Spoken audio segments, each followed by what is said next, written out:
Ciao a tutti ragazzi, bentornati allo Scrigno del Calcio e alla rubrica Che fine hanno fatto. Ci ho pensato bene prima di scegliere la squadra di cui parlare questa settimana e alla fine è venuta fuori la Viterbese, perché è pure difficile scovarla adesso, anche se in fondo è stata in Serie C fino a pochissimo tempo fa, anche se ha avuto dei sali e scendi e degli alti e bassi. Adesso andremo a vedere anche il periodo di maggior splendore della squadra laziale in Serie C, quando addirittura ha sognato l'approdo storico in Serie B. Prima di raccontarvi la storia, naturalmente vi invito ad iscrivervi al canale, mi raccomando, tanto è sempre gratis, e anche a seguirci sui social, il Popolo del Calcio anni 90 su Facebook e su Instagram, e il Popolo del Calcio, che è il blog dove ci sono tante storie, tanti approfondimenti sulle maglie, sul fantacalcio, insomma tutto quello che può interessare un appassionato di calcio, esattamente come questo canale. Mi raccomando, iscrivetevi, è importante contribuire alla crescita di questo canale, quindi supportatelo come più potete. Dunque, parliamo della Viterbese, squadra ovviamente dell'omonima città di Viterbo, maglia giallo-blu, non ha mai avuto un disegno specifico la maglia della Viterbese, a volte è stata blu con contorni gialli, a volte è stata giallo-blu a righe, spesso è stata anche bianca con bordi giallo-blu, gialla con bordi blu. Diciamo che i colori hanno giostrato un po' nel corso degli anni. Nonostante avesse già prima degli anni 90 assaggiato la Serie C, la Viterbese vive il suo miglior momento, il suo momento di gloria alla fine degli anni 90. Già a metà degli anni 90 arriva il ritorno in Serie C, in C2 nel 1995, poi arriva la svolta con l'arrivo alla presidenza di Luciano Gaucci, che è già proprietario del Perugia, ma vuole riproporre un calcio vincente anche a Viterbo. Prende la squadra in Serie C2 e la vuol portare, l'obiettivo dichiarato è portare la Viterbese in Serie B, laddove non è mai stata. Grandi investimenti, grandi ambizioni, anche le solite polemiche del vulcanico patron del Perugia, a quel punto anche della Viterbese. Nel 1999, 98-99 la Viterbese stravince il campionato di C2 e arriva in C1. Nonostante sia una neopromossa, la squadra giallo-blu punta immediatamente alla promozione in Serie B. Gli investimenti sono, come abbiamo detto, molto importanti, molto economicamente molto rilevanti, ma soprattutto nell'estate del 1999 c'è la grande rivoluzione. Gaucci è stato anche un innovatore, ha voluto far parlare tanto di sé nei suoi anni di calcio. Primo giapponese di una certa rilevanza come Nakata, primo cinese in Italia l'ha portato lui, anche lo stesso Han, che poi punì l'Italia nel 2002 con la Corea, comunque l'aveva portato lui, figlio di Gheddafi. Insomma, sappiamo come Gaucci abbia fatto parlare di sé anche extra campo. Che cosa fa Gaucci nell'estate del 1999? Affida la Viterbese al primo allenatore donna della storia del calcio italiano, che è l'ex calciatrice Carolina Morace, famosissima, che era commentatrice si diceva seconda voce di Telemonte Carlo, faceva le telecronache anche ai mondiali del 98 su Telemonte Carlo, era ospite di Gala Gol, di Goleada, il programma di Telemonte Carlo della domenica sera.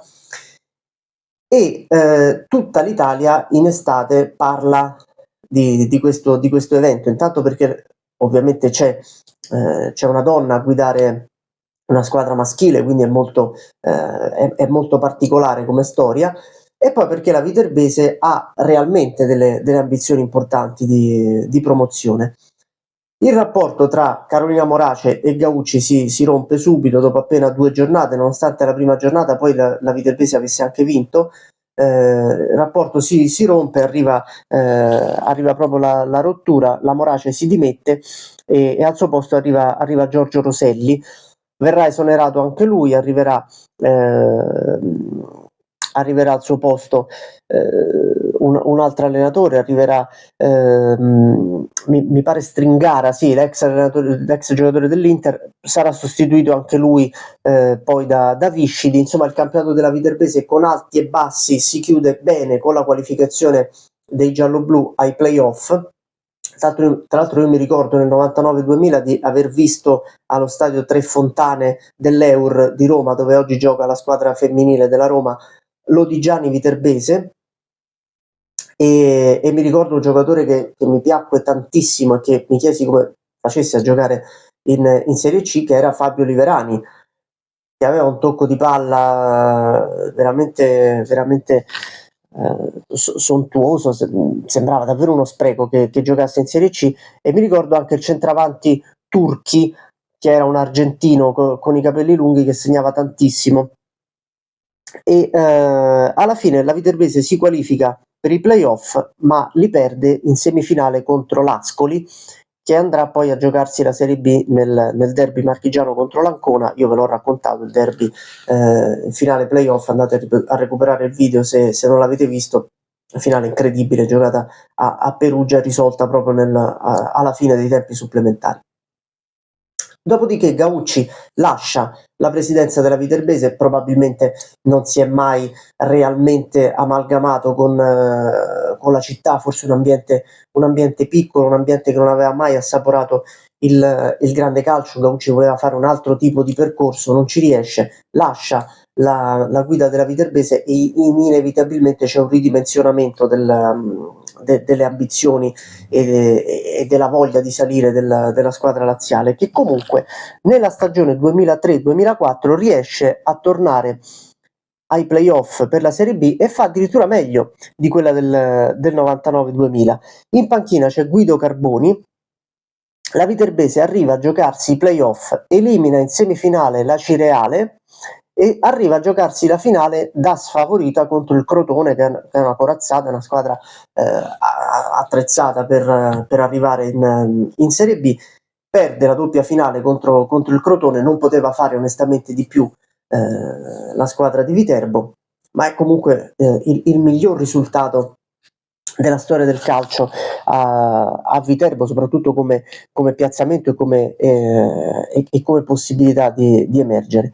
Proprio in quell'estate arriva il primo fallimento di questi ultimi 20 anni, e sarà difficile poi la risalita, ci saranno tanti alti e bassi, saliscendi. Comunque la Viterbese tornerà in Serie C, addirittura nel 2019, 2018, 2019 vincerà la Coppa Italia di Serie C nella finale contro il Monza già di Berlusconi, quindi già un Monza molto competitivo. La Viterbese riuscirà a far sua la finale e a portarsi a casa la Coppa Italia. Nel 2023 arriva un altro fallimento e la squadra è ripartita dai dilettanti del Lazio. Oggi milita nell'eccellenza laziale, non la troverete come Viterbese, ma la troverete come FC Viterbo, che però non sta come FC, non sta come football club, bensì come